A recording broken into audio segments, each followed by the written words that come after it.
Anybody hear me? I'm not sure my audio is working. What? What? What? Sorry. Hello, everybody. You're giving me bad memories of teaching last year. Am I on? Can you hear me? No.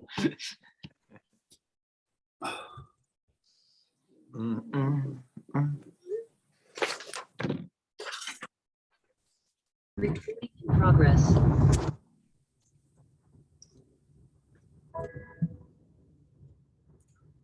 I saw some picture, Liz, of Freddie today. On the Facebook or something like that. It wasn't. My wife was looking. She's like, "Oh, look at the Dittmer boy." I think she calls. I said, "Oh, look at. He's got a new helmet."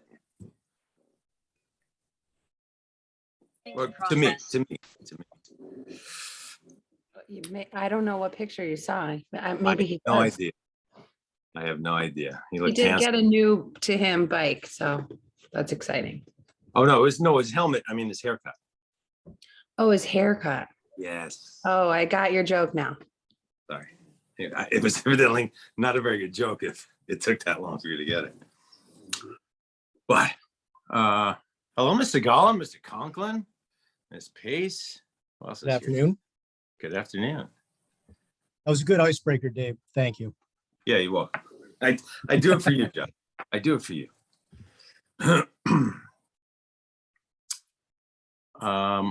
Okay, we're just waiting on Jackie, I think, unless she isn't able to come. So nobody gave you a thumbs down, right? So we'll give it a minute. Welcome to spring, everyone. Allegedly. Although I got some snow report warning that it's going to snow at Catamount on Friday. I don't believe it.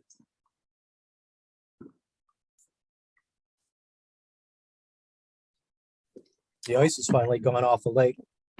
Yeah. Oh, yeah. Yeah. Yeah, that was clear to me at the end, because we drive by Twin Lakes all the time where we are. And it was clear that nobody should be out there. Like last week, I was like, okay, no, it's enough. It's enough. Where do you fish, John, when you go out on the ice? Do you go to Twin or Anonscapamic? Usually Lakeville Lake and Long Pond over towards Oh, Indian Water. Yeah. I forget a long pond.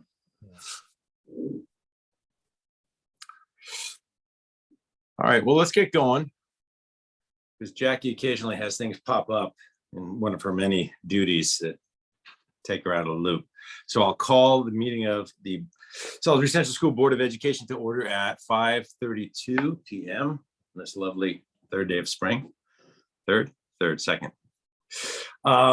And our first order of business is to recognize those that contribute to Salisbury Central School. And this month, we'd like to recognize Mr. John Conklin, our current assistant principal. And now normally we try to avoid kind of acknowledging people for just doing their job. But I think that when I get through, it's going to be very clear that John has risen to an occasion that nobody expected and has done much more than just his job, whichever one of them you want to measure. So a little bit about John for people who don't know, and I did not know all of this. John was hired in August of 1998 to teach 7th and 8th grade. He was 15 at the time. During his years of teaching science, he has led students in the river study program, shot off bottle rockets with students, made mousetrap cars with students, raised trout in the classroom, conducted countless lab experiments, been a leader in the use of technology in the classroom, been an advocate for success for all students. And I know this firsthand, having watched him teach 2 of my boys and inspire them in ways that I didn't know were possible.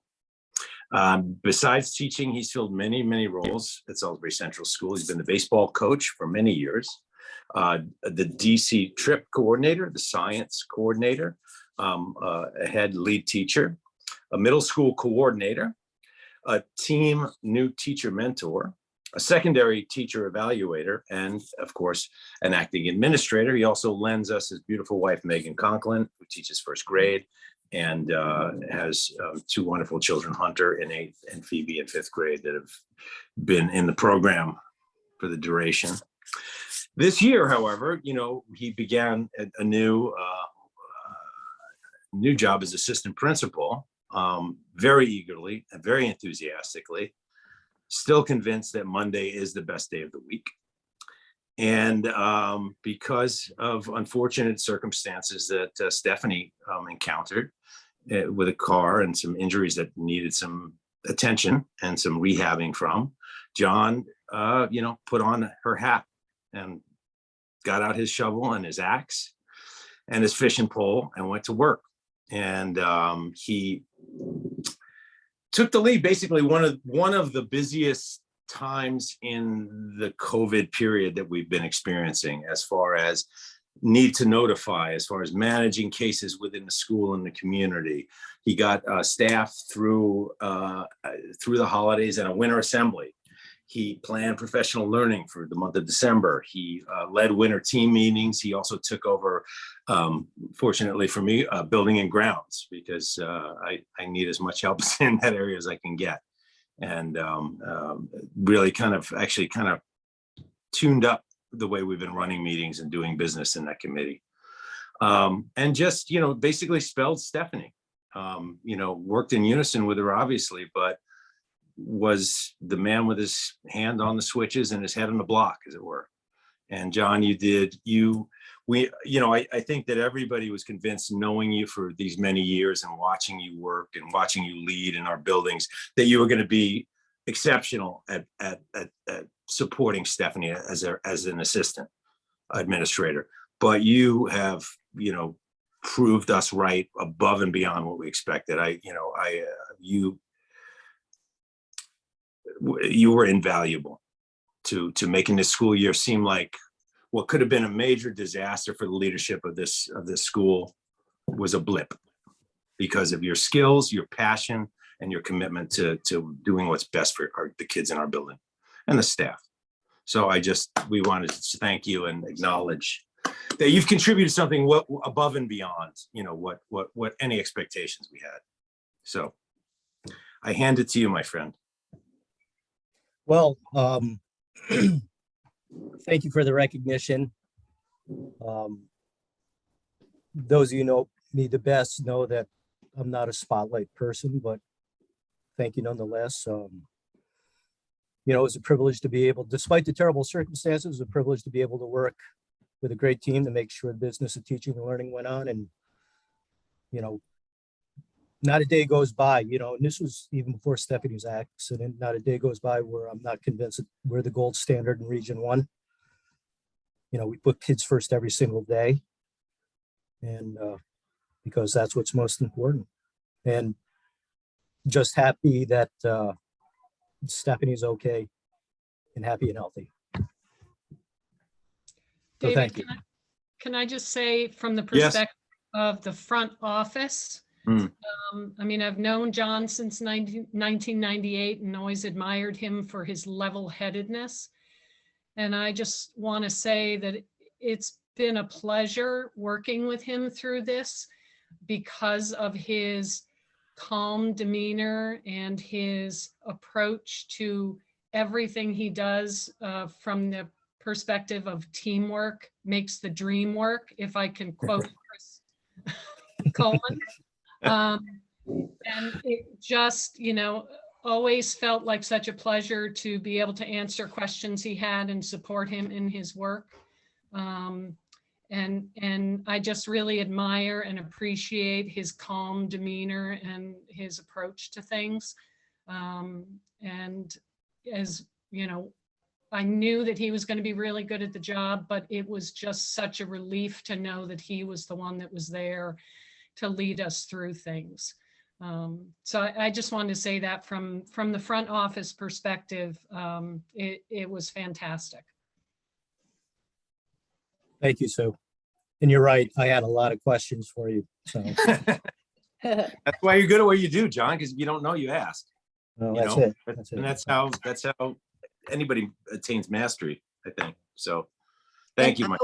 And You're I just welcome. want to say too, as a teacher, John he did all those things you said, David, everything, and so much more. Like, he still stopped in and checked in on his teachers, every day, touched base. There's just so much that goes on that is unimaginable. And Stephanie and John do a great job as a team as that. But through that time period, he was always there, always, which was just amazing.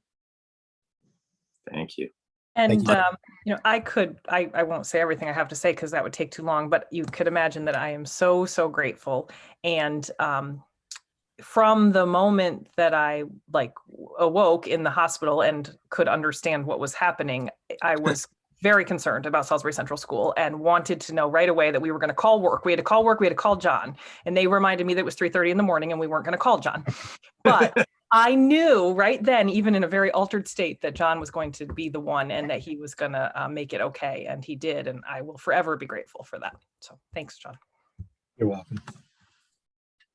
Anyway, pin and a certificate is in the mail. Outstanding. Thank you.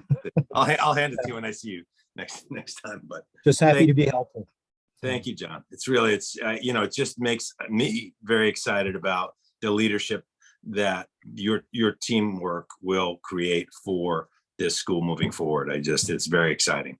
Having seen the seamless way in which you guys have just begun, hit the ground running under extreme circumstances and, nary a bump in the road.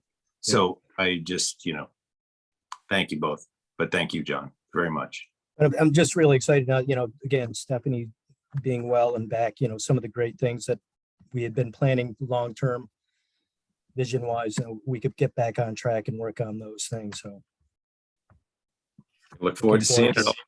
Right on. Roll it out. Thanks, John. Welcome. Okay.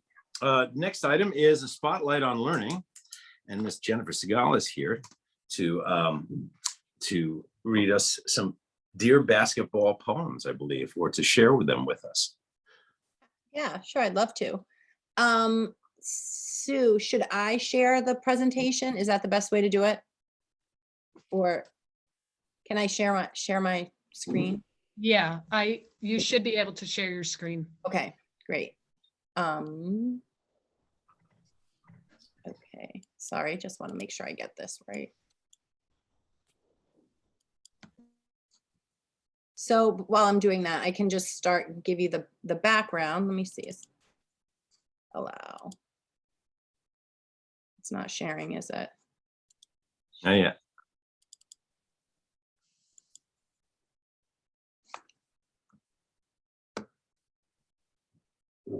Don't know why. Sorry, I didn't know I was going to do this.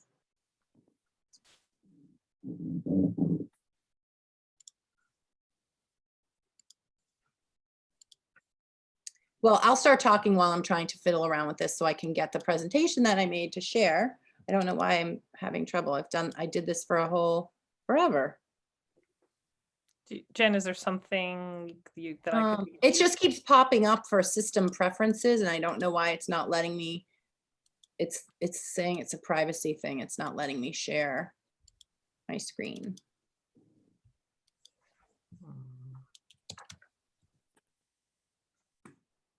Okay, there we go. I think it might now. Okay. It's not going to let me unless I quit the whole thing, which is so frustrating. Well, if would it let it, would Sue be able to share it, or me? Is it something to do with your computer if we had it? Possibly. I don't know why it's not. Maybe it's. Do you want to see if, because I do have it. Hold on. If you can share. Yeah, let me see if I can.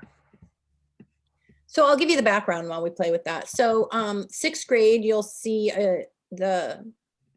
basically you're going to see the final project that the students in 6th grade did after our poetry unit, which is a combination of a reading and a writing unit in a way. We do a lot of both in this unit.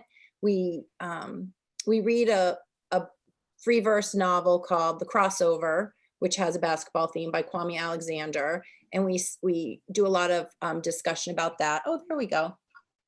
And then we do a lot of modeling of poetry, and the kids keep a notebook and they learn a lot about what we call the ingredients of poetry. And our final project, which is really one of my favorite projects of the whole. Steph,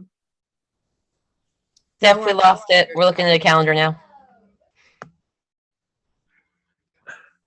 Okay. Oops. And no multitasking when you're sharing screens. Yeah. You had it for a second there.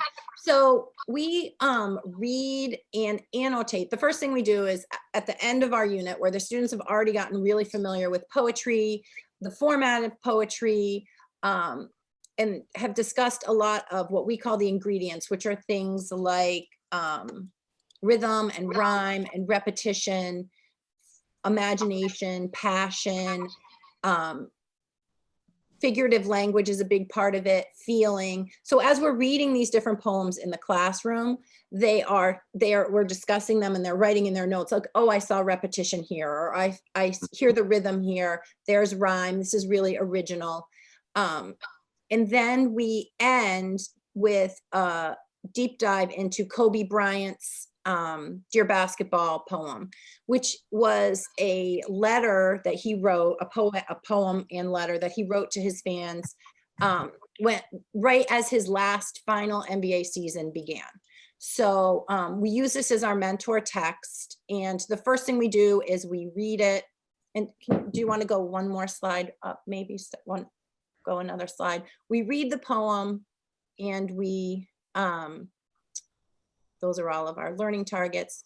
And then we annotate it. So when we're analyzing it, we're looking, here are the list of the ingredients that we use, that we look for. That sort of just helps the kids. We have a big poster in the room. What ingredients do you hear? What do you see? What can you find?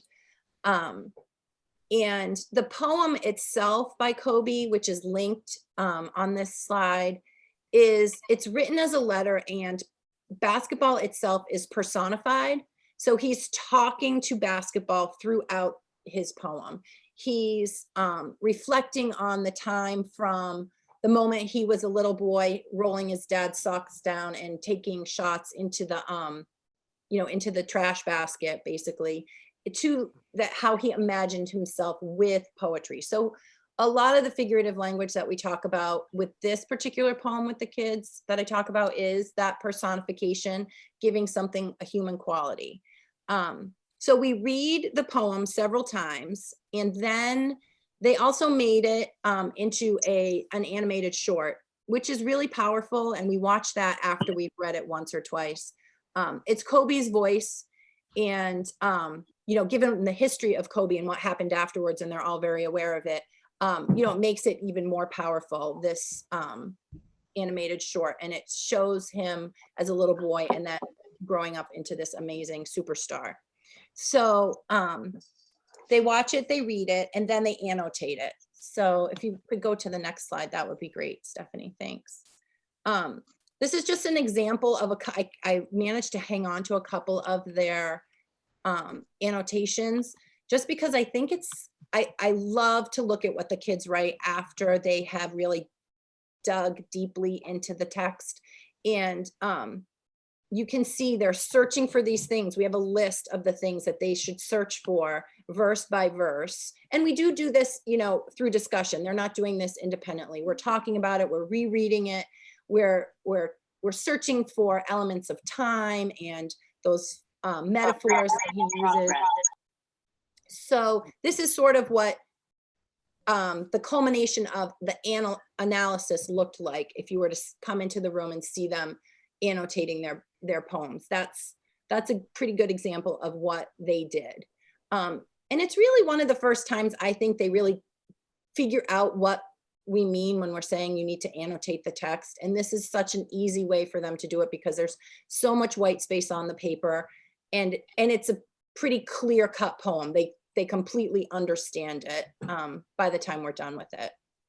Then after we do this, step 2 is the student writing. So using his poem as a mentor text, they are instructed to write a poem of their own based on the format of Dear Basketball. I've sort of put these bullet points up, if you can see them in the red. That was the directions they were given. So they know they're going to write a poem / love letter to something using the same techniques that Kobe did. And they have to pick something that's important to them. And I steer them away from people and pets, because everybody would write about, a person, I think, if they could. But this way they're really forced to personify an object or a thing or an activity that they really like. We take it seriously, like they're not allowed to be silly in it. It's not one of those poems that they get to be funny. And a lot of the poems prior to this, they can use humor a little bit, but in this one I tell them they need to be pretty serious about it.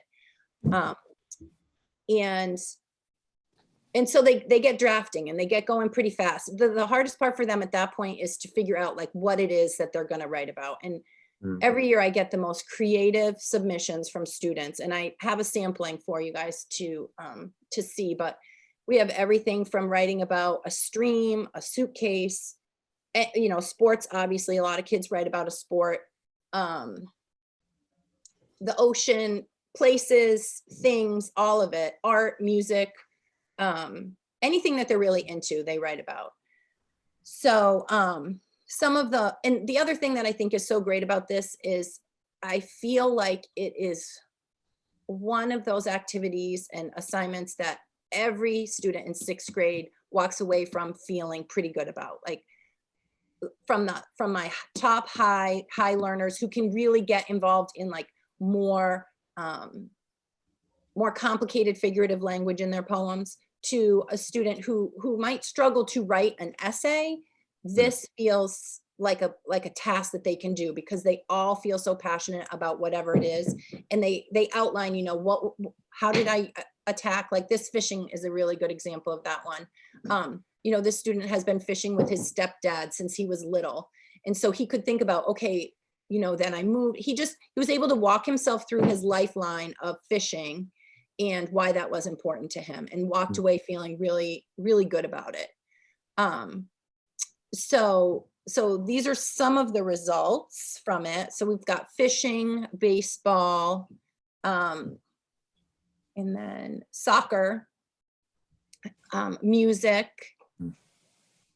The stream was I thought that was a really cool one. It's about the stream that runs through Lakeville and how that student lives near there and would walk there with their dog or their dad, or throwing stones in. Really, I thought that was a great one. And Black culture, which was a really unique and powerful investigation into one student's feeling about his identity. So, which just blew me away. So those are some of the works. And I actually had them all use Flipgrid to record themselves reciting their poems. And some of the recitations were not great because the background noise really took away from it a little bit. But these were some of my stronger ones that you can hear pretty well. So if you want to hear a couple, if we have time, I've got some good ones here for us to see. Hey guys, today I'm going to read you a poem I wrote called Dear Music. Dear Music, from the moment I started belting Taylor Swift off key, standing on the living room couch, believing I was a shining star, you stole my heart. Writing songs, singing songs, your musical power pulsing through my veins and bursting through my mouth. My daydreams brought me to roaring crowds, a sparkling microphone, and a passion for music. I knew from day one that I would fight for you, that I would chase after you, that I would do anything for you, and that most of all, I would always sing for you. So I sang, through the thick and the thin, through the hurt and the joy, through the hard and the harder, I always sang. You gave a 3-year-old girl her love for music, her dedication, her devotion. No words can describe how much that means to me. Thank you for everything. You are the one thing I can always count on. Mic check, 3 minutes till showtime. 3, 2, 1. Love, Eliana. So cute. Wow. You might Hi recognize. guys, I'm going to be reading you my Dear Basketball poem, except I chose skiing. So, Dear Skiing, from the moment I popped my boots into my skis and started to drop down the hill, slicing the snow with my edges, I knew one thing was real. I fell in love with you. I was in love with you, so I gave up my days off and my weekends, my sleeping in. But every time I was racing down the hill, trying to be the first one down, even if I lost, it was worth it. Even though the air froze my face and fingers, I still loved the snow splashing my face and the adrenaline pumping through my veins. As a 5-year-old boy, you gave me a natural high, something to look forward to in the snowy, long, cold, and dark winter. Sometimes you tire me out and get me angry, but I'll still love you. You pushed me to my limits. I beefed it for you. I cried for you. My parents paid for you. I tired myself out for you, but I didn't do it for me. I did it for you. And it's not just me. Many other people, like my family, have fallen in love with you, and some devote their life to you. That's why you're so great, because everyone can love you if they find your heart. So in the winter, when you see me slicing up the hill with my jacket, helmet, gloves, season pass, boots, and skis, you'll know I'm ready for you. I'll see you on the slopes. Love, Vincent. So that was my poem. Hi. Hello, parents, or whoever's watching. This is my Dear Basketball poem. It's not to basketball, which most of you would think. It's actually to Black culture. So here's my poem. Here's Black culture. From the moment I was born, I've been living in your greatness and being the best I can be. I embraced you and felt you with the clothes, the swag, and the hair, and the shoes. You made me fall in love with the way you lived, the actions you take, the decisions you made.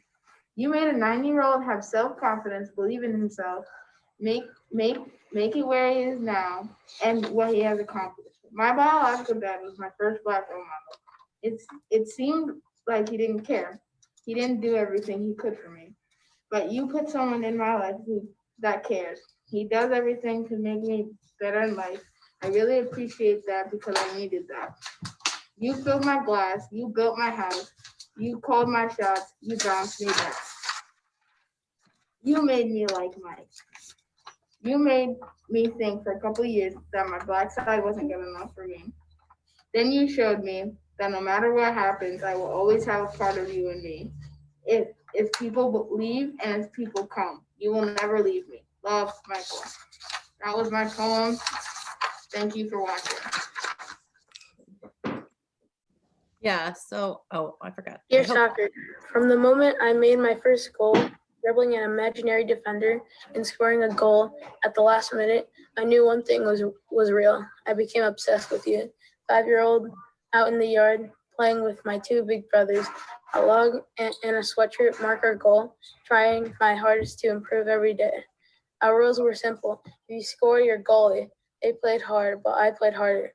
The first time I was on the team, I was very excited. Although I wasn't very good at first, but I still love you, the game of soccer. You gave me the desire to get better.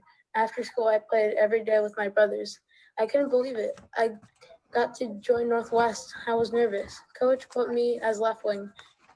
Game day, I made an opponent skills like Barcelona tiki-taka. As the years go on, 12-year-old me was placed in the U15.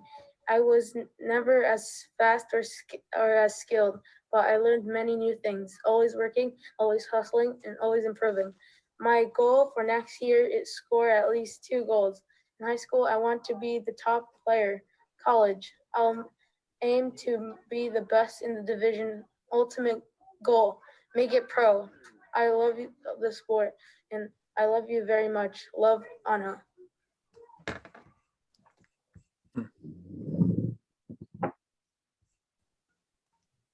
So, yeah. Hey guys, and I'm gonna read you a poem. So that's some of them. And honestly, they're all enough to like get me misty when I read through them because they're just such a strong example of who they are and where they're at in 6th grade. And yeah, so I just think that they deserved the spotlight for this assignment. I think they did a great job on it. And we always hang them all up in the hallway. So parents will see them as they come in for conferences this week, which is kind of exciting. And the kids love to see them up there. So I don't know if you have any questions about it, but that's the gist of the assignment. No, that was terrific, Jen. That's, I mean, just it's the path that you took them on to get there. It was interesting to me watching the different ways in which they annotated, just the different styles, the different, and that was only 4 of them that you got on screen, but the individuality with which they even attack that was amazing. And it's cheating by putting Vincent in there. Cheating. Trying to make me weepy. Well, he's a good spokesman. I don't know where he gets it.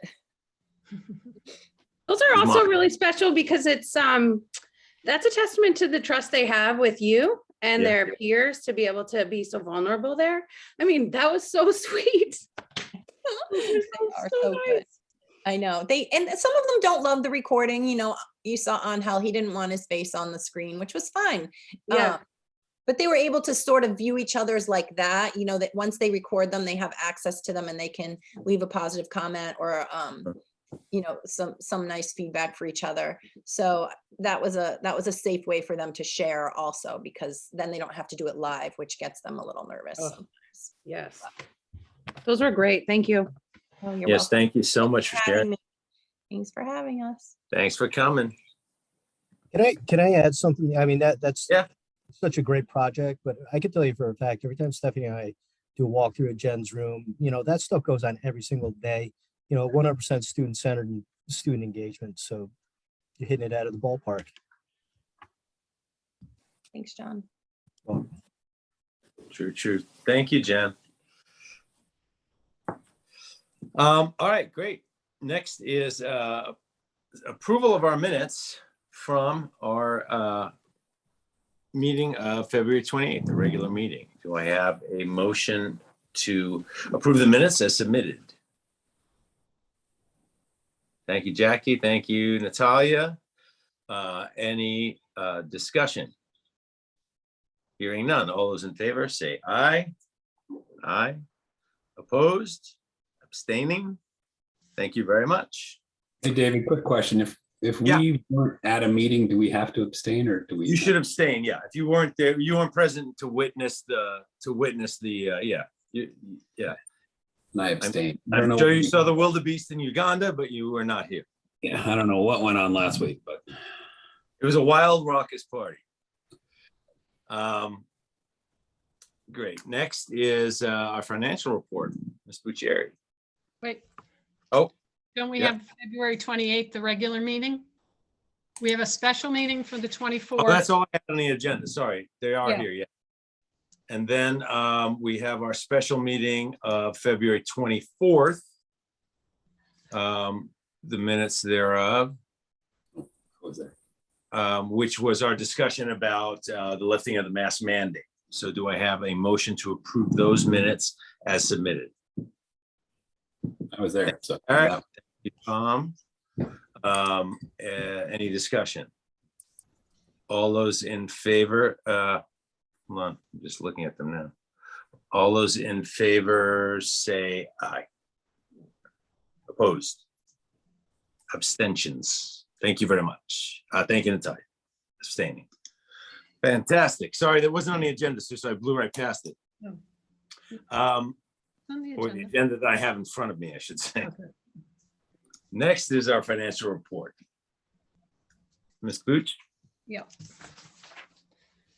So I usually like to mention lines that look like they're going to be over, but tonight I thought I would just mention a line that seems a little underexpended. If you look at the summary page, the 3000 series, which is purchase services education, you can see that we've only spent 23% of that line. And I just wanted to give you an explanation for that because most of the other lines in the budget are right in line with where we are in terms of the fiscal year and the school year. The purchase services education section of the budget includes our instructional line, which is where we pay for Nature's Classroom. And so that's a big part of why that hasn't been, we haven't expended that line completely because Nature's Classroom isn't till May. So we will be spending our Nature's Classroom money very happily to send the kids to Nature's Classroom. It also includes our curriculum and development line. And that part of the teacher experience hasn't really recovered yet from COVID. We're not currently sending teachers out and about to go to conferences. So we haven't been spending a lot in that line yet. We're doing a lot through central office with speakers coming in, but not so much sending people to NELMS or ISTE or some of the other big conferences. That also includes our technology training. And again, we haven't been sending people out to conferences. And the other part of the budget is our Title I teacher. And usually we don't get invoiced for that expense until very close to the end of the year. So I expect that 23% that's been expensed will be going up as we approach the end of the school year. But I just wanted to let you know why that particular line was a little bit lower than some of the others. If anybody has any questions, I'm happy to answer them, but that was really the only thing that I wanted to point out. Any questions, concerns? Thank you very much, Sue. Any written communication to the Board of Ed? Hearing no, none. Any public comment this evening on agenda items? Hearing none. Our Regional School Board of Ed committee reports. I know Mr. Moon can't be here. Is there anything, Scott or Jill, that you think that we need to know about as far as Region 1, anything happening there, or Jackie, who's got her ear to the railroad track there? No? Okay. If there's nothing pressing. I've heard no fires that need putting out. Building and grounds, John, I don't think we really have any updates about anything. Is John still with us?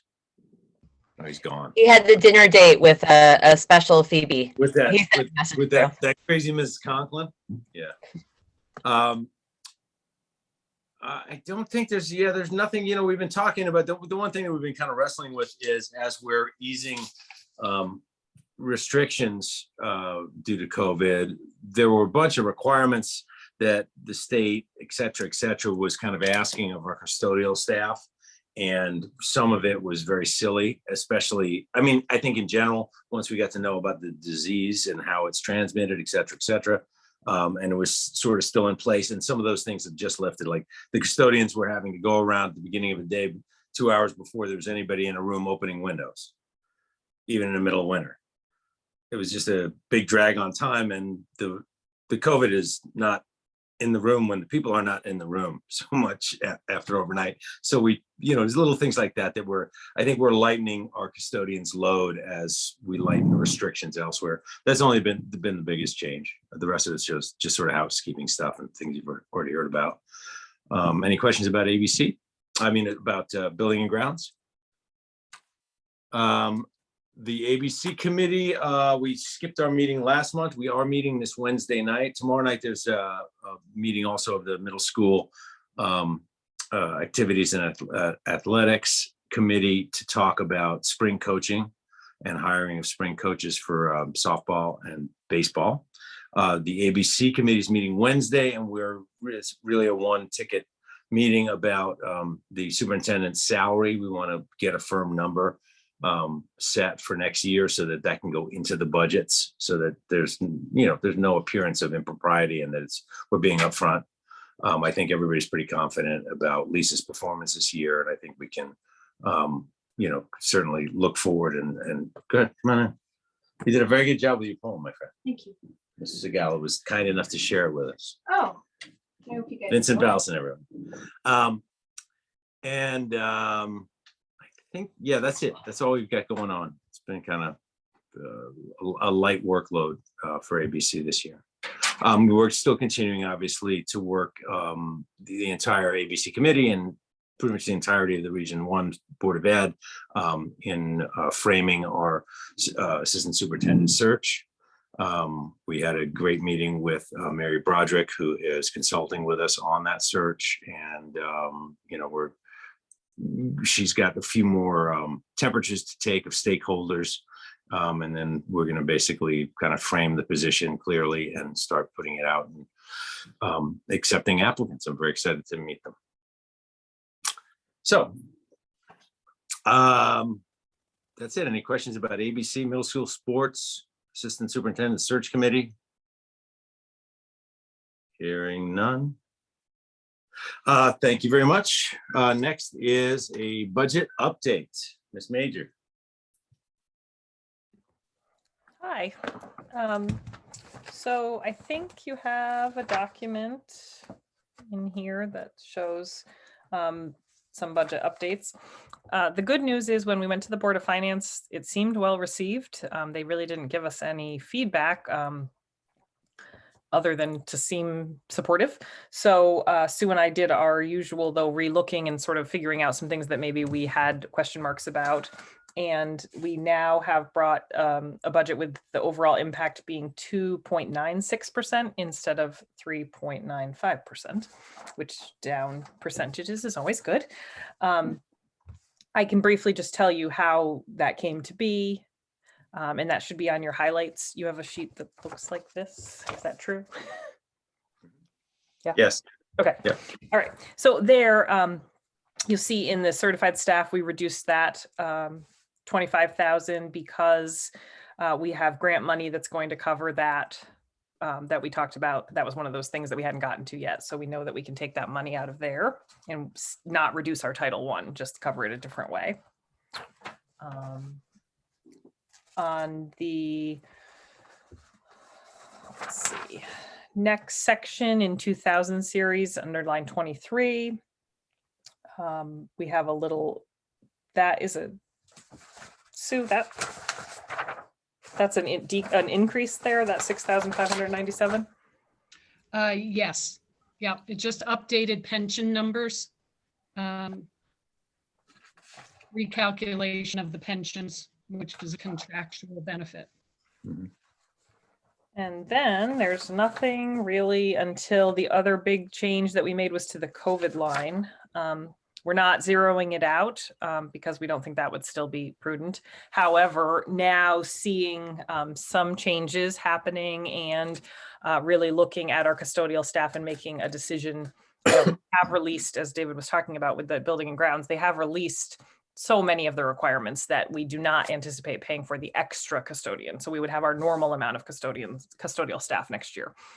So then we don't think we need to budget for that even in the COVID line. So we're leaving some in case we need cafeteria support or something else, but we would be taking out the majority of that. And that's what gets us to the number that we have. And that's the number that we would present tomorrow night if we had your approval to do so.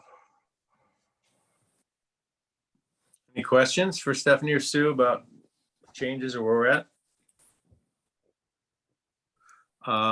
Hey, David, quick question. And again, apologies, I missed it last week. Was there anything like last week that had been a sticking point or anything that came up from? You mean when we met with Board of Finance? Yeah, I'm sorry. So the board saw this. So the Board of Finance saw the previous version, which is what you all saw at our meeting in February. And Right. that was the one that was at 3.95% increase. Correct, yeah. And they did not, there were a couple questions, nothing that was more informational questions than they weren't like asking us. There was no directive to save money.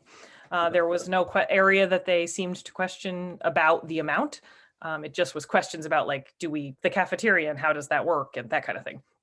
So I think Sue and I, just kind of looked at what we would have wanted to decrease anyway based on new information, but we didn't go seeking deep reductions because we didn't get the sense from them that that's what they were looking for. Got it. Yeah, I mean, they didn't, they didn't balk at anything. It was a much more kind of digging in, a learning session for a bunch of new Board of Finance members, I think, in how we work and how we do budget and, what that money's actually used for.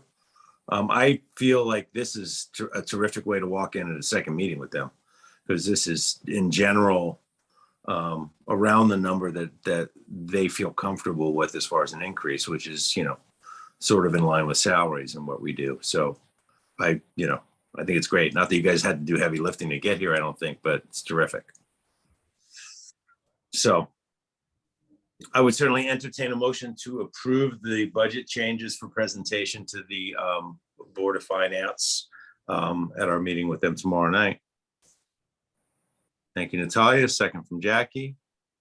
Any discussion? All those in favor of approving the revised budget for presentation to the Board of Finance tomorrow evening, say aye. Aye. Opposed? Abstaining? Thank you very much. Thanks. Thanks, Sue and Steph. Good job. Next, we have a discussion about some early dismissal days that Stephanie's thinking about adding in June. So Steph, you want to walk us through what the thoughts are? Yes, and I did send a link to my potential draft proposal, but I also included a link in the chat in case. Basically, what we're looking for in the calendar is to take the last 2 days of school, which we believe at this point would be, well, the last full day for teachers is the 17th. 16th, I believe, is the last day for students, and then the 14th and 15th. So we're looking for asking for the 14th and 15th to be half days for the purpose of professional learning. The first one, the 14th, would be a makeup day for the day that we just missed on March 9th, because we had professional learning scheduled and then everybody, due to the weather, was sent home. So we wanted to take our CPR workshop and a few other things and move it to the 14th of June. And then the 15th would be for the purpose of continuing the work that we started when COVID started, where we go through and have grade levels meet with the other grade level, like second grade meets with third grade, and then third grade meets with fourth grade, and fourth grade meets with fifth grade, et cetera. Not for the purpose of talking about individual students, because we do that during our data teams, but for the purpose of looking at the standards and talking about the learning, sometimes, more at a holistic level, and saying that these are where we saw gaps. This is what we got to. This is where we didn't get to. This is where we provided interventions for 5 kids, those kinds of things. And we started that process because of COVID and knowing that people came at all different places, and we were finding it to be a valuable practice.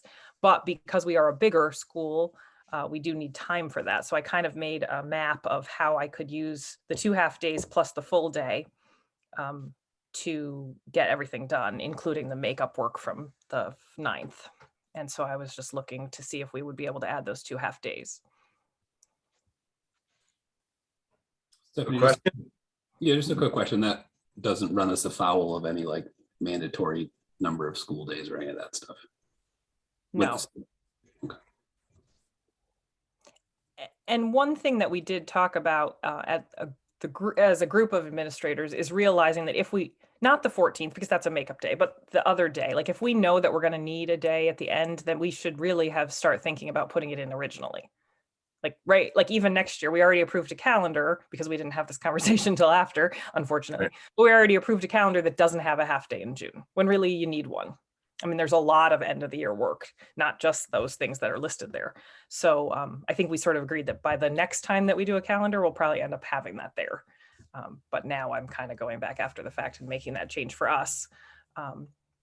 And perhaps other schools will make the same requests. We were sort of told to look at our own professional learning needs and talk to our lead team and make a plan and propose what we needed. Now, if you're Cornwall, they don't have the same because they teach, K1, 2. So the teacher doesn't need to talk to the teacher because they are the teacher. So they might not be requesting this, for example, but it's very valuable for us. And it's something you feel, I mean, regardless of COVID notwithstanding and the learning challenges that it presented, as children are climbing the ladder, so to speak, it's something that's going to be helpful moving forward regardless, right? I mean, it may not need to be 2 days. Maybe it's only the 1 day. Maybe but it really is helpful in the handoff. Yes, and that was, I think, what happened is we were viewing it as a COVID thing, but now we're starting to realize the value that came from it. I mean, we have documented, and it gets shared with central office and everything. Sort of where everybody is, and we can look for common issues if there are them. We can find ways to be supportive if need be, but it just ensures the time for those teachers to really be talking about, it's important to talk about kids, and we make time for that. But I think there's a real importance to say, did I meet this standard? Or did I never get to semicolons? And I just need to own that I didn't get to it so that the next teacher knows. But really, there's not a lot of time for that kind of conversation. And you can't guarantee that it happens. Some people do it maybe better than others, and some people meet in the summer and they talk, and some people don't. And this way we at least have a tiny bit of time where we can say, we know that they kind of covered that and we know where the gaps are. Right. Forgive me for this question. How come that can't happen on Monday, the 20th? Do you mean like after school's out? Yeah. So the problem is that would be outside of the teacher contract work days. Okay. That's why. Yep. So yeah, we have that Thank you. the 17th or whenever the day after the last day of school is, luckily is a teacher work day, but we Okay. right now only have one scheduled into that, to the contract. Got it. So it seems like a no-brainer to me that it should happen. Well, any further questions? So I'd entertain a motion to approve Stephanie's request that we add 2 half days on the, what are we adding on the 14th and 15th? Is that right? It's the 14th and 15th, and obviously should Right. there, God forbid, be another snow day, then we would just bump them back a day. Got it. Yeah. But no more snow. I mean, it does really mess with the rhythm there of your last week of school, right? I mean, So but maybe it's helpful because the week of school is just, that last week is a mess anyways. yeah, Not- that's an interesting point. We could spread it out differently. We could. Let's see, because that means we'd have a full day and then we'd have 3 half days. Right. I mean, I just think about what that does to families, like what happens there? And you're coming into the summer.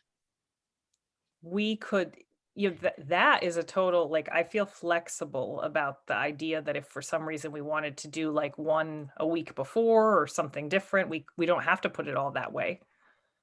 It's hard to say. I mean, I'm not I wish, there's an example of where you don't know what people would prefer. Like, are you close to summer so you're just kind of wonky and it's good to get out? Or would it be better to do like 2 full days that week and put another half day up a little earlier? Stephanie, I think we always did whatever you're proposing now. That's what we always had.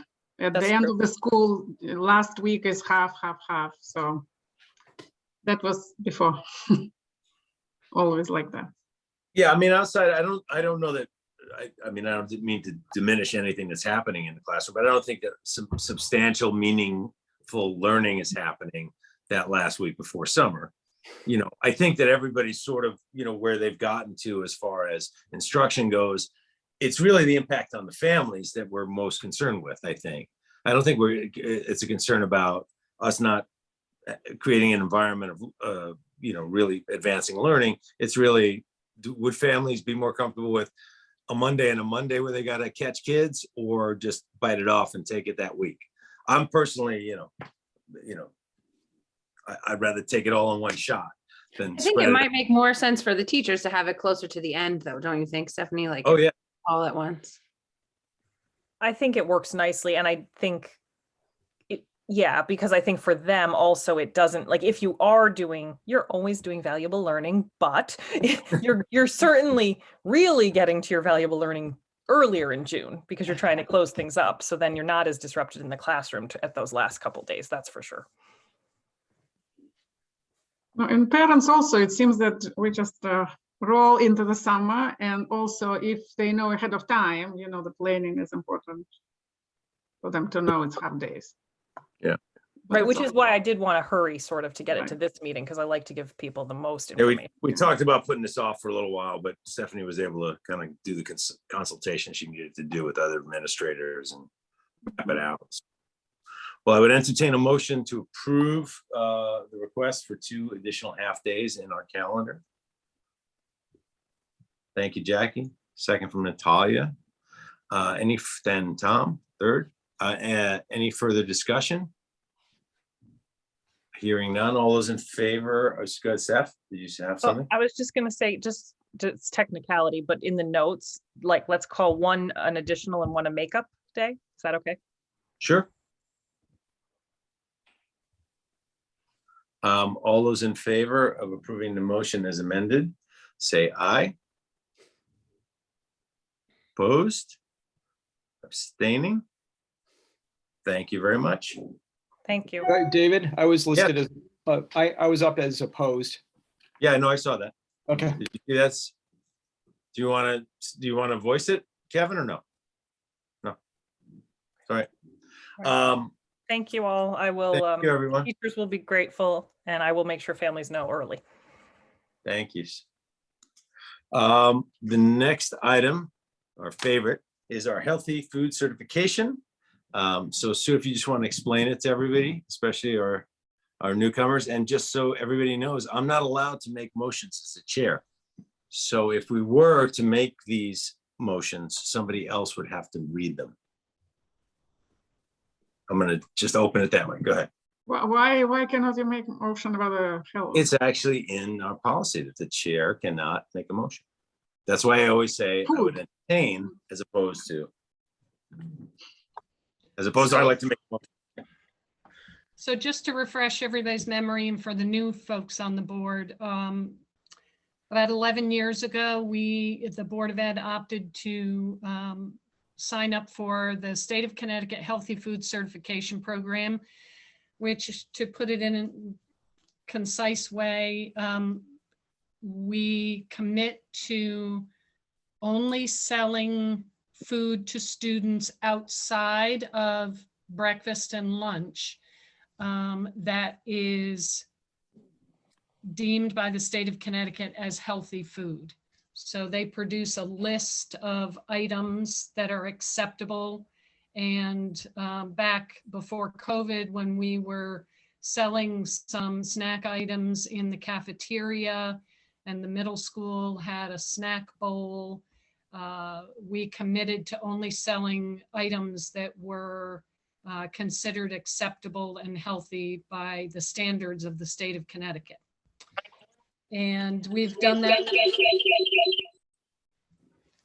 We've done that for 11 years now, and it's gone very well, and it was a very easy adjustment. It's a much harder program to implement for schools that have things like vending machines and school stores and culinary arts programs that sell the items that they make. But it's really a very simple program for us to participate in. So each year at this time, the board has to recommit to participating in the program.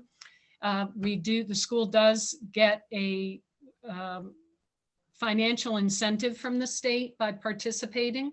And what the state does is they look at how many free, reduced, and fully paid lunches we have served in the previous year. And they pay us 10 cents for each one of those meals. And so that's kind of the financial reward that we get for participating in the program. Last year, we received just a little bit over $2,000. And it should be right around there again this year. We would get that money next year. So it's a pretty good, it's a pretty good amount of money for not much investment in the commitment to do it. So what we have to do, if the board is interested in participating again, which I would encourage you to do, there are a couple of motions that were included in the packet. One is a motion basically just saying that you agree to have the school participate in the program again. And then the other motion is the board saying that they are willing to exempt food and beverages under certain circumstances, which would be things like bake sales at a basketball game or selling candy at a school dance, a Region 1 dance, and things like that. And it has always worked out very well to be able to have those exemptions in place so that student leadership or the 8th grade can use selling of snacks as a fundraiser for their different programs that they do. So if the board is interested in continuing in the program, we would do the first motion, which would be to accept participation. And then the second motion would come after for the food and beverage exemptions. Any questions for Sue? Well, then I would entertain I would entertain motion 1, if anybody would like to read it. Thank you, Natalia. I'll read it. Okay, so motion 1 for implementing the healthy food option.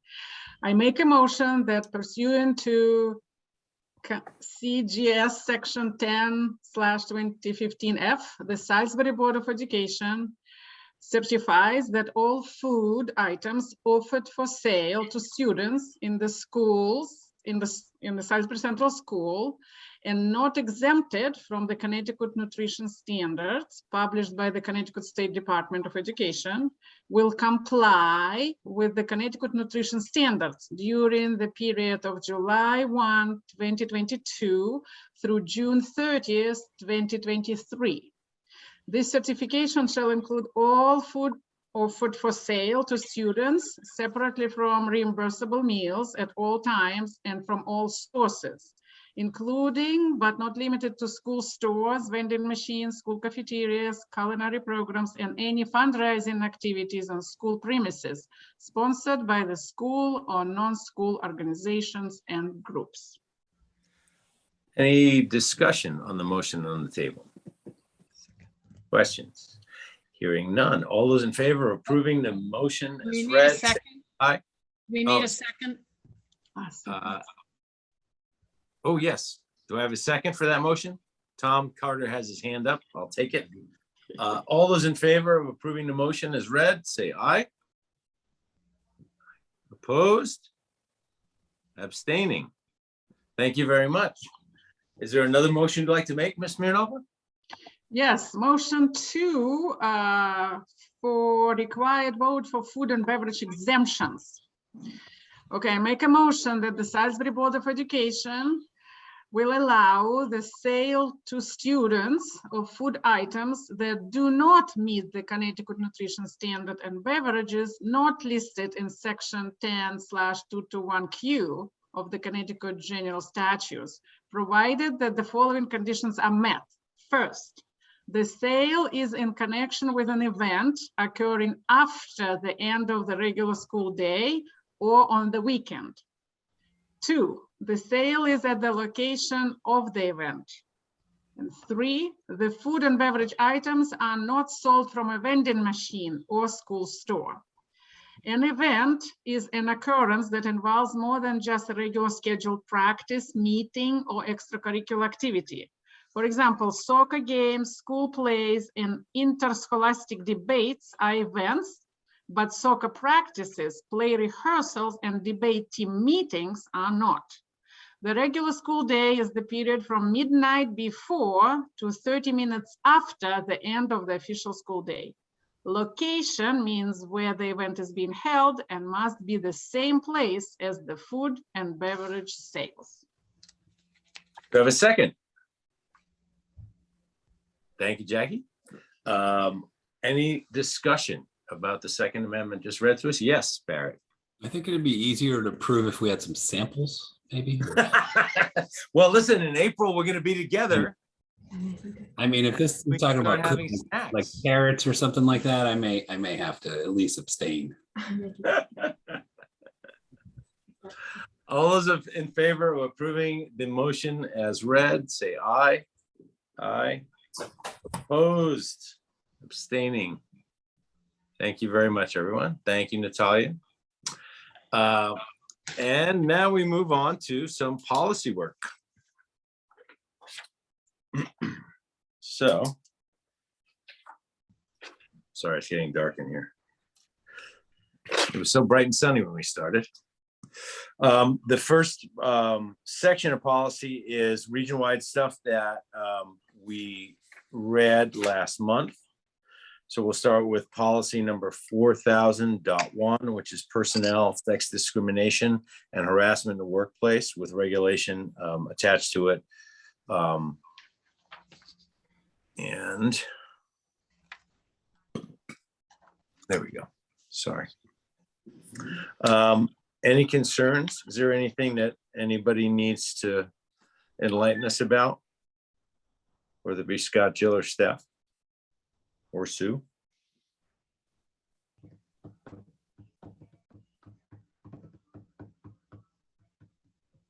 Hearing none, I would certainly entertain a motion to approve the policy as presented. Thank you, Jackie. Thank you for a second, Natalia. Any discussion about policy number 4000.1 and the regulation attached? Hearing none, all those in favor of adopting policy number 4000.1 and the attached regulation, say aye. Aye. Opposed? Abstaining? Thank you very much.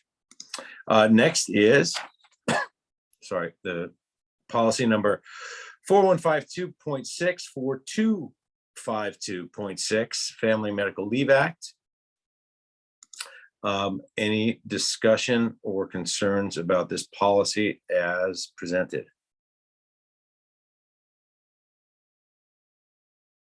Any guidance needed to be offered? Hearing none, I would entertain a motion to approve policy number 4152.6, 4252.6 as presented. Thank you, Barrett. Thank you, Tom, for a second. All those in favor of approving policy 4152.6, 4252.6, Family Medical Leave Act, say aye. Opposed? Abstaining? Okay, hearing none. So moved. Next is policy number 5131.911, students and bullying prevention and intervention with regulations attached. Do I have any discussion about this policy? Any amendments or instruction? Hearing none, I would entertain a motion. Can I ask a quick question? Remind me again, so these are region-wide policies, and Stephanie, these are approved by Region 1 already, or what's the genesis? Does CABE provide them? Go ahead, David. Well, this is coming out of the policy work that we've been doing as a regional committee on policies, where CABE will present us with either new or amended policy that we may already have in place. We'll review it. We'll try to come to some common understanding as separate school districts about how it should read, and then bring it to our individual boards for a first read, second read, however long it takes for us to doctor the language into a form that we're comfortable with. So this is done in consultation with, at times our attorneys, when there's clarification needed, but we're basically doing kind of the elbow deep work, before it even comes to you guys. And then obviously, some people may have an eye for things that we didn't have an eye for and go, hey, that's not right. Or we may discover that some of the stuff that's being proposed is stuff that's not applicable to our specific school district. But in general, the stuff that we're looking at isn't like suggested stuff, it's mandatory stuff. It's stuff that we should have on our books, to add clarification about, how we need to deal with certain situations. So. Got it. And I mainly asked that just because obviously I agree with having a policy like this. I know it's been a bit controversial in some states about how much you can police behavior outside of school. So I was just wondering, I'm glad to see there's a section on it's not okay outside of school either. Yeah. There's been a lot of, I think the case went up to the Supreme Court, I think recently about whether a school can discipline that kind of activity, but I'm glad to see it's in there. Which with cyberbullying, it's kind of, you could look at when the thing was posted, but it's still basically within that school. I don't know. It does get dodgy. Yeah, I'm not even sure how that case ended up. I think it ended up being, it was a pretty broad interpretation of where it happened. Right. Right. Any other questions, concerns? So all those in favor of approving policy number 5131.911, student bullying prevention and intervention, say aye. David, we didn't get a motion or a second on that one. Oh, I thought we did. No, Sorry. I don't think so. Do I have a motion to, thank you, Barrett. Do I have a second? Do I have a second? Thank you, Kevin. Okay, thank you, Jaggers there. All those in favor of approving policy number 5131.911, student bullying prevention and intervention with regulations attached, say aye. Aye. Opposed? Abstaining? Thank you. Thank you for keeping me honest, Sue. Can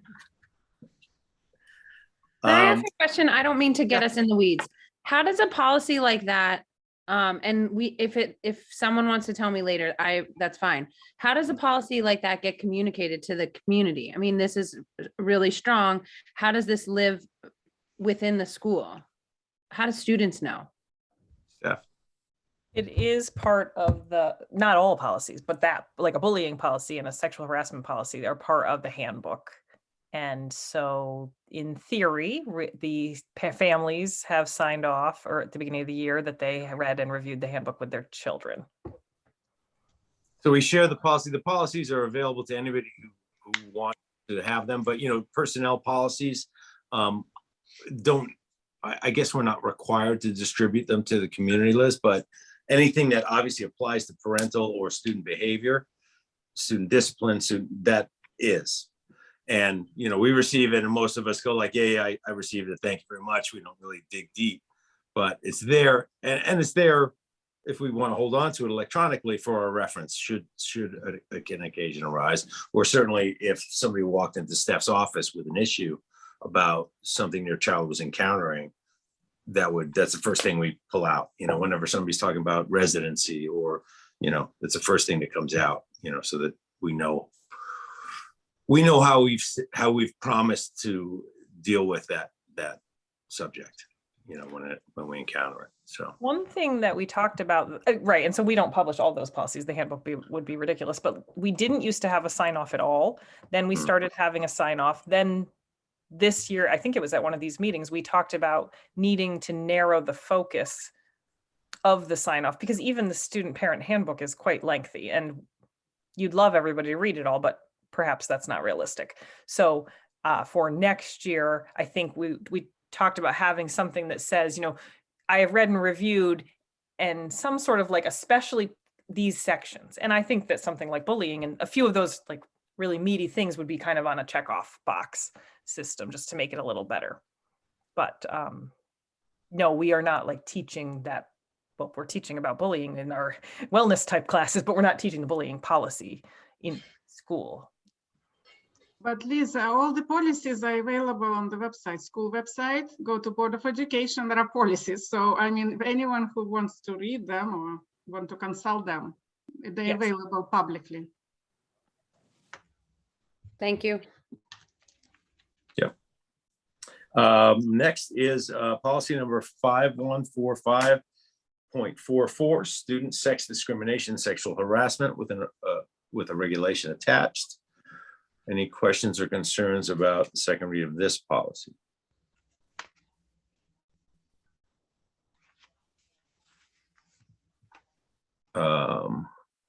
Where am I? Oh, here. Sorry. Hearing none.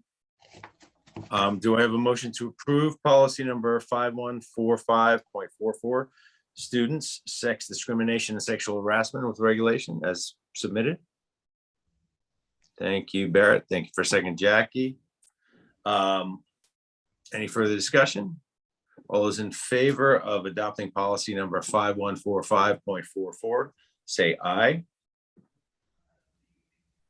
Opposed? Abstaining?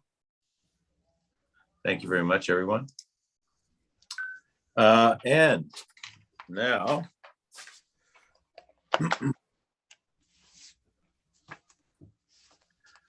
we have a second read of two policies, Board of Ed policies.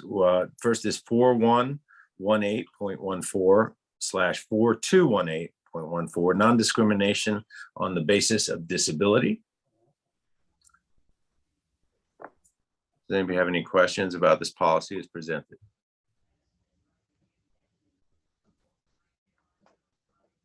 Hearing none, I would entertain a motion to approve policy number 4118.14, non-discrimination on the basis of disabilities as presented.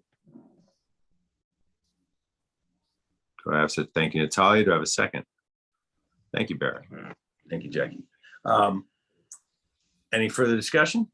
All those in favor of approving policy number 4118.14/4218.14, non-discrimination on the basis of disability, say aye. Opposed? Abstaining. Thank you very much.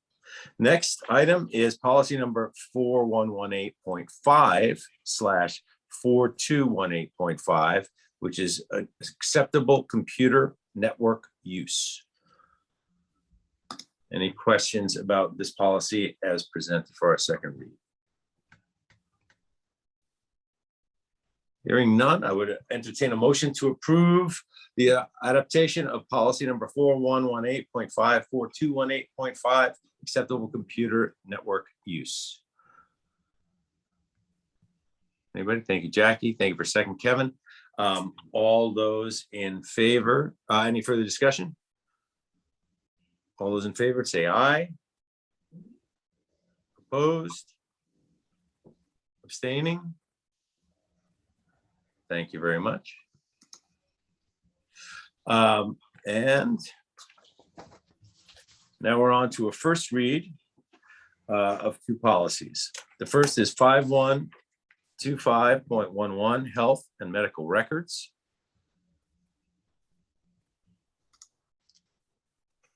And this relates to HIPAA, obviously.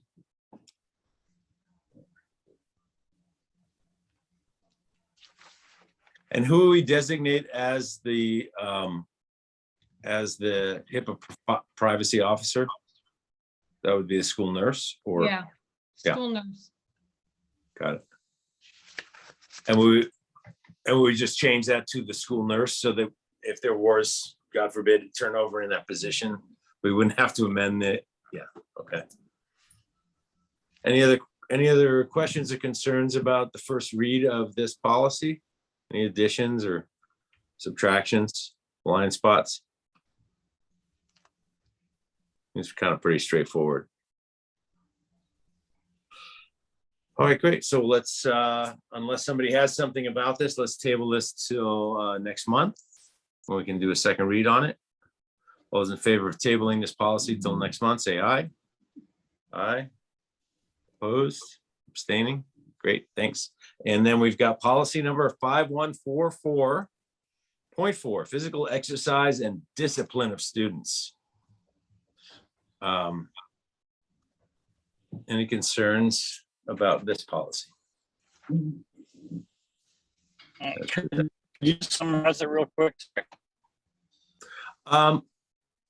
What's the gist of it?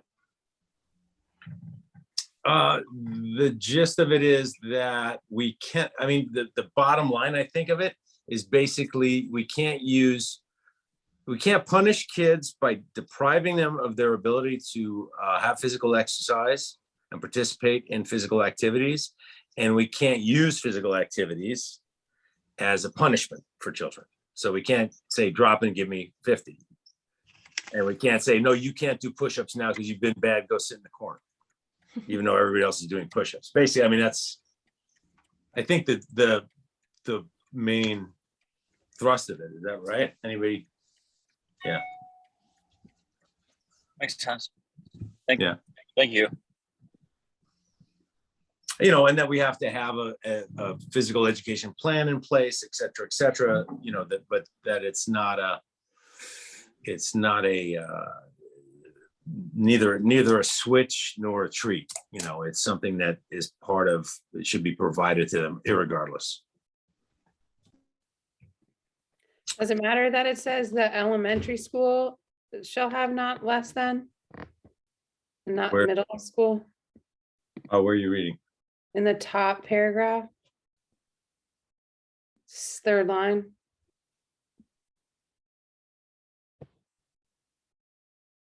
There are different requirements for how much time elementary students versus middle school students have PE anyway. Mhm. I know that from our wellness policy. There's not a requirement that middle school students have recess. Right. I mean, they do currently in our schedule, but they have not 2 years ago, they did not. Yeah, they actually. The second, sorry, the number 1 bullet also says employees may not prevent a student in elementary school from participating. In elementary school from participating in the entire time devoted to physical exercise or undirected play. Does that matter that it doesn't say middle school, or is that included? That's my point. I'm sorry. I think No, that good point. Like, are we just calling us the elementary school? I can put a clarification in there. Yeah. In that very first paragraph, after elementary school, I can put K-8. So that it's clear that we're talking about all the grade levels at Salisbury Central. Yeah, I think we're technically, Liz, classified as an elementary school, even though we go K-8, but it's a good catch to make sure that it's clear to anybody reading it that this is something we're guaranteeing for all of our students. Yeah, because it says later something K through 12 cannot be punished. Right. Yeah. And that I would also. Sorry, I think it's written that way just because recess is a requirement for elementary students.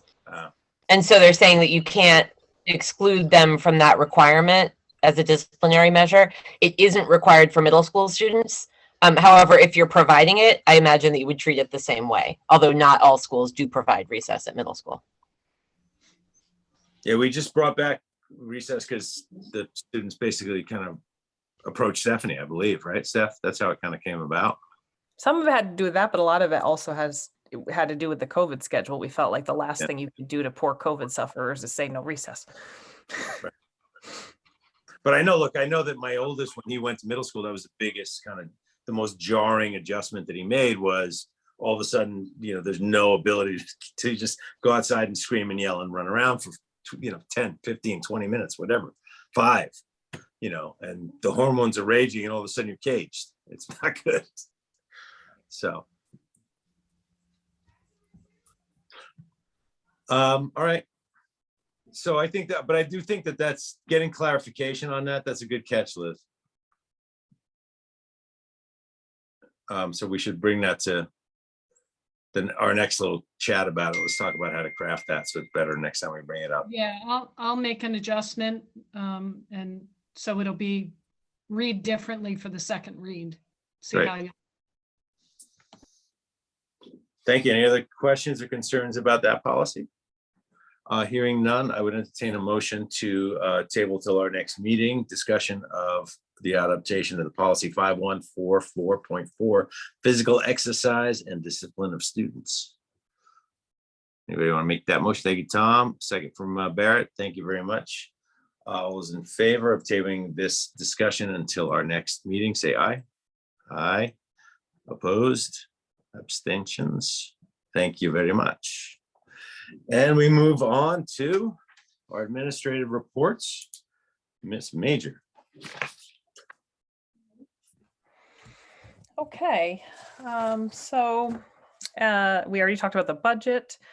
The staffing is starting to gear up, as you can see, as we get towards the end of the year. Now the retirements are out, and the most important bullet there of news is that with Trudy Allen's retiring from library media specialist, we have decided to put Jen Segala into that role. And she obviously has that certification, and she's really excited about being able to impact the whole school in that place. And we are working on a plan for a learning commons, sort of a remodel, and that'll take time, of course, but if that's a piece of very exciting news. And certainly, after Trudy being with us she was my librarian when I was a student. So for being with us for a very long time, it will be big shoes to fill, but Jen is excited to try. So that is good.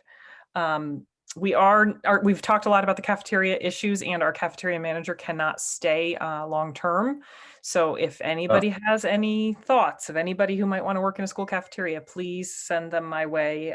We can train, we can figure things out, but we could use more support in the cafeteria, and now we'll also need a manager. And then the rest of the postings that are coming from the resignations or retirements, they're all up except for one that we're still crafting, which is the STEAM person. So instead of replacing the middle school math teacher, we'll be replacing that with somebody who could provide math and science intervention and enrichment. But I'm still working on the crafting of that posting with the help of Jill and Scott and the current math teachers. So we're working. We already started interviews today. We're working on interviews the rest of this week. So, I think Jill and Scott and I would love to get as much in place before school ends as we possibly can. Yeah. Let's see. We had a successful Read Across America week. Reading Colors Our World.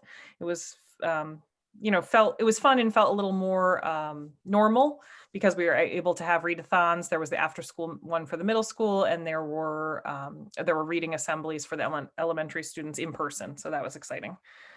I put a couple snapshots of learning on there for you. We already talked about the professional learning and moving that date.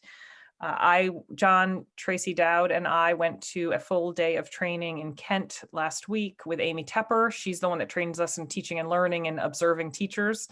We focused half the day in math and half the day in reading. And I think those days are so valuable. For one, just getting together with the other principals and administrators and talking about teaching and learning is fantastic. But getting out into classrooms, really talking about instruction. We talked about planning and how a teacher plans for a lesson. Then we go and see the lesson live. We talk about how, things we saw, questions we would have, how we then get professionals to think about, what they're doing and reflect on it and how we can support them. It's a great day. So that was really wonderful.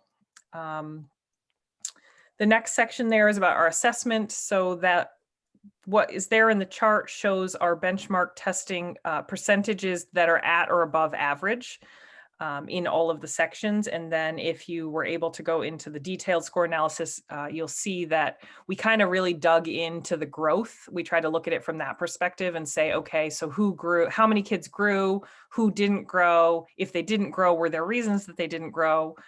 Which is how come you could see that sometimes it said something like 5 of the students were already at the 90th percentile or above. That piece continues to be something that we see where a student who scores very high in fall, 90th percentile is quite extraordinary, then doesn't grow or falls back. And not falls back to anything of concern because we're looking for them to be 40th percentile or above. So if they fall back to an 85, this is not a concern, but it does beg the question, are we enriching enough? It makes us, we look at it, but in the old testing STAR, we used to exempt 90th percentiles and above. They didn't even have to take the test again. So we, at this moment in FastBridge, they are testing because it's still new, but we are talking about, is that something that we want to look at? Or we're wondering, what do we want to do with those numbers?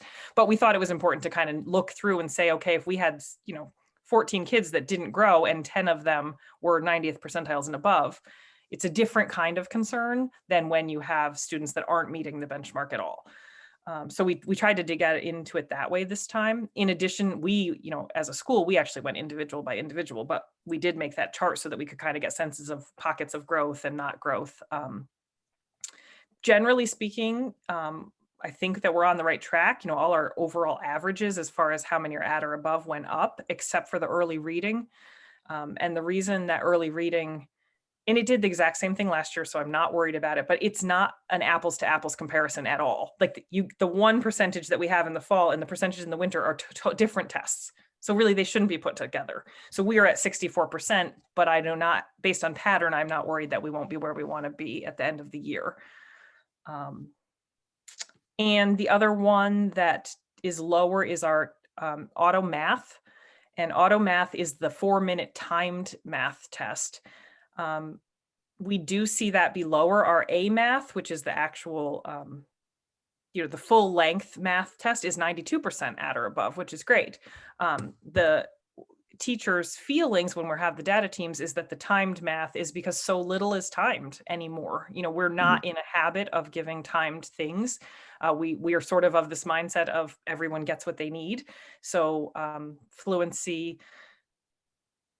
So even, for an example, in the 3rd grade, when they take a multiplication test to see if they have their, 4 times tables, it is timed because the teacher wants to know, how many can they do in 2 minutes. but they still finish the test with another color pen. And then the teacher has the information about like how many do they actually know. And I think that that's really important. It used to be different, right? We used to only care about what they did in 2 minutes. And now the teacher says, oh, well, Johnny knows all of his 4 times facts. It just took him 2 minutes and 40 seconds. Well, big deal, really. I mean, it's more important that we know that he knows them. Now we can try to make kids faster, but it isn't the focus. So I'm not surprised that that number is lower. Scott, you might have something to add to this concept here, but I know that that's something we're definitely seeing sort of with the shift to bridges. Anyway, so questions about, well, we can go back to that actually. So then our SBAC dates are on there and we'll be starting the testing, and then the fun, we're in the middle of Mindful March. I just pulled positivity winners today. I do that every Monday in Mindful March. So that's been fun. And the kids are working through things like yoga, and they have their own positivity jars and other fun activities. So now I can take questions on anything, including the assessment information. Sorry, I don't know why it got dark in here. Let me see if I can. Oh, That damn daylight savings. I know, I can't get a light on. Oh, okay, apparently I have no lights. You're stuck with it the way that it is. So Stephanie, I just want to say that, you know, I'm always the sticker about this assessment. So I like that your analysis, I really like how you approach this time. Like this, people went below, people stayed the same and above. So that seems good. Okay. And also at least I like to also see the 84, 85, 89. This is good percentages, 92. So overall, I guess you're good on the right track, kind of. Yes, and I'm glad to hear that you like that analysis, because as you know, you've been around a while now, you know that we haven't tried it that way. I mean, not to share it with you all that way. And we didn't know if it looked too messy, but we thought, well, at least you'd get a sense of really what we were looking at. So. Mm-hmm. So the only thing now is this SBAC or whatever the end, the state test now kind of maybe, hopefully it will improve now. Our position was really low for math last year, but maybe that allowed us to improve. And when you do, I just want to ask you, when you present it for us in the fall, just make them, you know, in dynamic, you know, like last year and then this year, so we can hopefully see the improvement. Yeah, I mean, we could, this is FastBridge in theory should be linked to the SBAC. On the other hand, you know, we're still, you know, whatever they take what they're going to take in April is still going to be kids taking a test under a year that's been still not normal and still not to the place, you know, they're still catching up from where they were. We're still haven't had the amount of regular intervention and enrichment that we wanted, because the COVID schedule is better this year, but not as good as it should be in ideal. So I think, you know, if Lisa Carter were here, I think that she would say that we are expecting that the scores might not be to the place we want them to be yet, because we're still coming out of a pandemic. But I would hope that, you know, I could hope for the best, certainly. But anyway, thank you for a nice approach. You're welcome. Any other questions on anything? Steph, can I add that after you and I had spoken about the fluency discussion and that the automaticity, we actually have a group that's going to start meeting on our April 4th professional day that is going to be looking at definitions of fluency, and in many ways, fluency doesn't mean fast, it means something else. And so they're going to be really digging into what does it mean to be fluent, and how do both Bridges and illustrative math define fluency, so that we get an understanding across the district of what it means for a student to be fluent.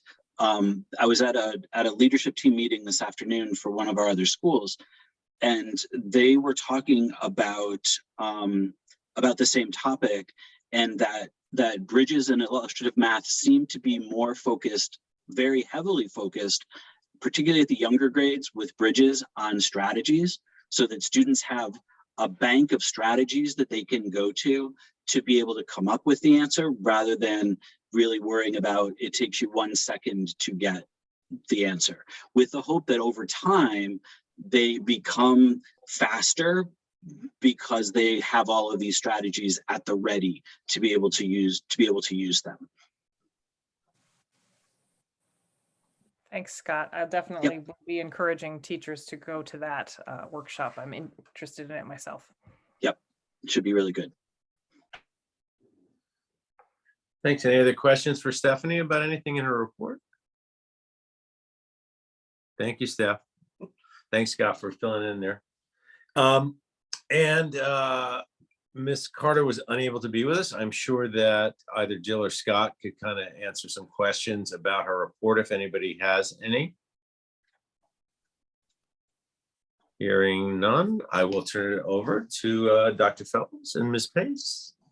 Great. I guess I will start tonight. David, you'll notice that, hopefully everybody will notice that our report looks a little bit different this month than it has in the past. We purposely did that to sort of reflect what we've been working on in February. And since you guys meet so late in March, it feels like February was forever ago.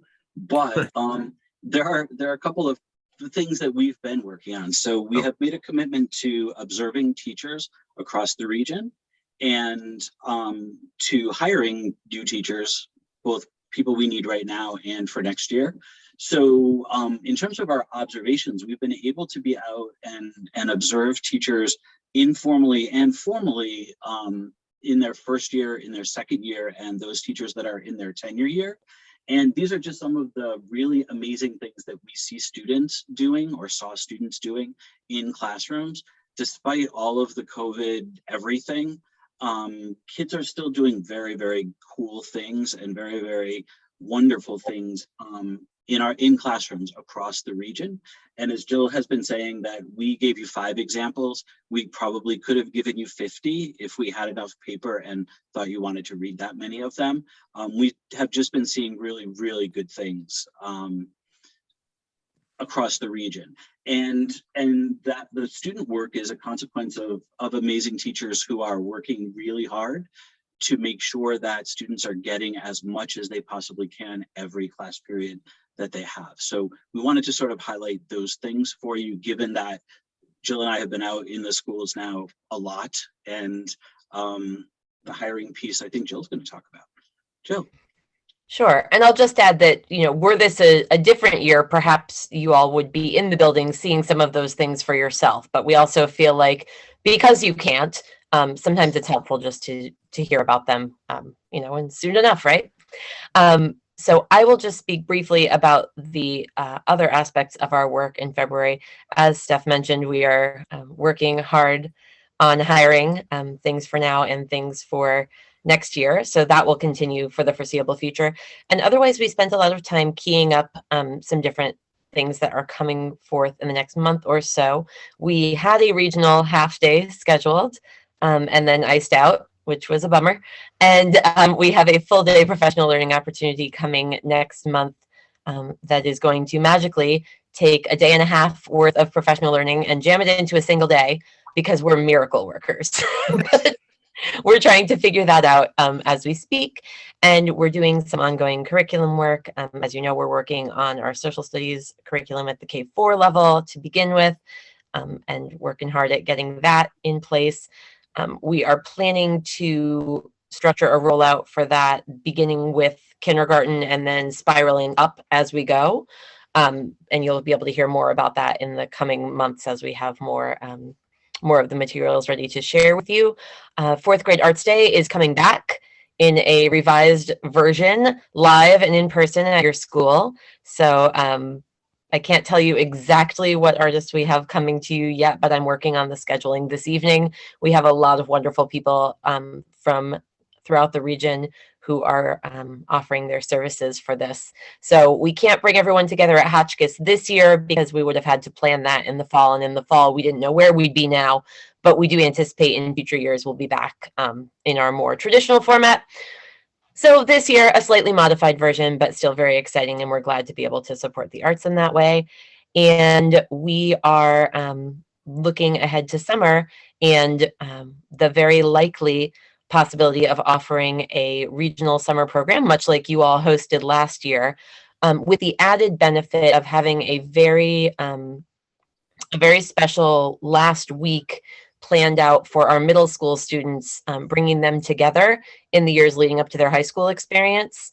We're working with Berkshire Taconic and Flying Cloud and some of the excellent providers of services at our own high school to offer a really unique week of opportunities for kids at Housatonic Valley Regional High School. So we will certainly have more information about that, but we are very, very excited.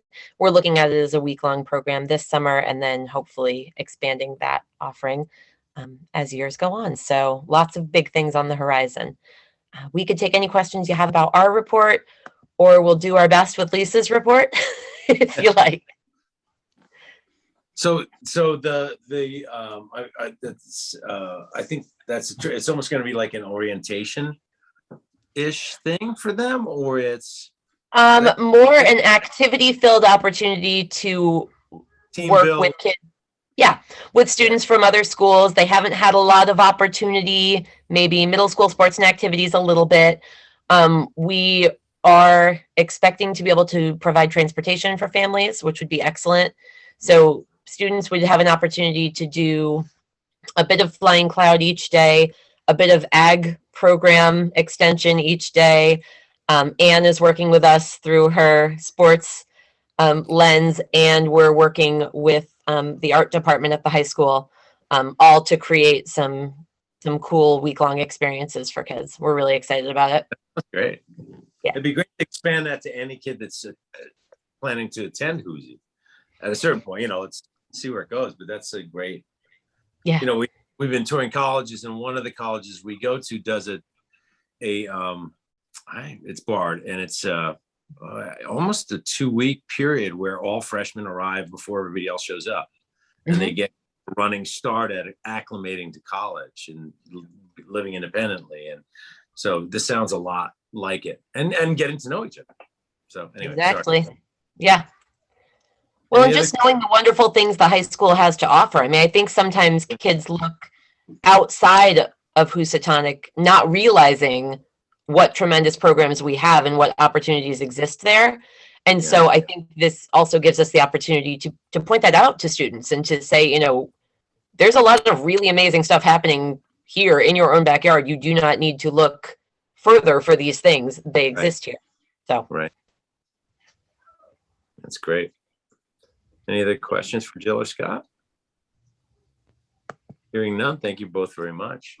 I don't remember whether it's in Lisa's report, but I just wanted to give a shout out to Hoosie and their production of Into the Woods that I was privileged enough to see last Thursday night before we headed off on another college tour. But, I think that program is in great hands with Michael Baldwin, and Into the Woods is not it's not for shrinking violets. It's fairly demanding musically and thematically, and they pulled it off with aplomb. The kids were just tremendous. Some of them exceptionally talented. Some of them obviously throwing themselves into it the first time, but they were throwing themselves into it. It was a fully committed, full-throated production.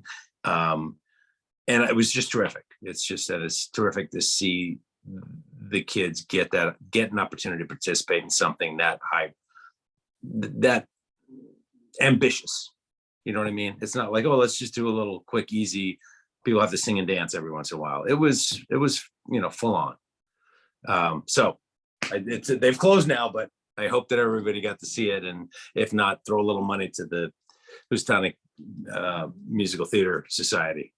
Help them keep going. They're really providing a great outlet for our kids. So. Hey, David, quick note. I was away. I didn't get to see it, which was a bummer, but my kids all went, and they said it was quite clear that the Salisbury kids were a big contingent. I didn't say that. Well, come on. It was amazing all around, and the Salisbury kids were fantastic. Yeah. I mean, they saw like a lot of kids they actually knew, for a year or 2 years older, or 3 years older. They were like, wow, I know that kid. Yeah. Great. No, they were accepted. The SES kids, I do have to say were exceptionally exceptional. So, Thank you very much, everyone. Any other public comment on agenda items? Hearing none. I would David, entertain- wait a minute. David, Oh, can you hear me? yeah. Yeah, Jack. Hey, are we going to continue Zoom meetings for the remainder of the school year? Or are we going to meet No, I believe in that person one of these days? I think it's our last one. Is that right, Sue? No, we will do Zoom again in April. We have to start in person in May. Oh, okay. I just figured if, all the schools were all open, that we should probably set an example. Yeah. No, I think we're gonna get back to it in May. Which is, I think, great. And to me, it seems like a much more effective way of getting business done, being able to Zoom, because, we could jump off of this to the next thing. There's no driving involved. There's no this and that, but the sitting in a room, having an actual discussion and exchanging ideas while looking in each other's eyes and breathing the same air. It's, I don't want to diminish what that means, because I think that's where really great things happen. But we'll be back in the same room soon. We'll make sure there's space for everyone. Everyone's comfortable. We'll be mask optional, whatever we want to do. But that's a schedule. So I would entertain a motion to adjourn. Thank you, Jackie. Second from Barrett, and Liz for a tie there on the second. Any discussion? All those in favor of adjourning, say aye. Opposed? Standing. Tom had to jump off. It's his mom's 89th birthday. He just got there. So my dad's was yesterday. So it's, here's to the almost 90-year-olds in our lives. Thank you, everyone. Have a great Night all. Bye. Thank you.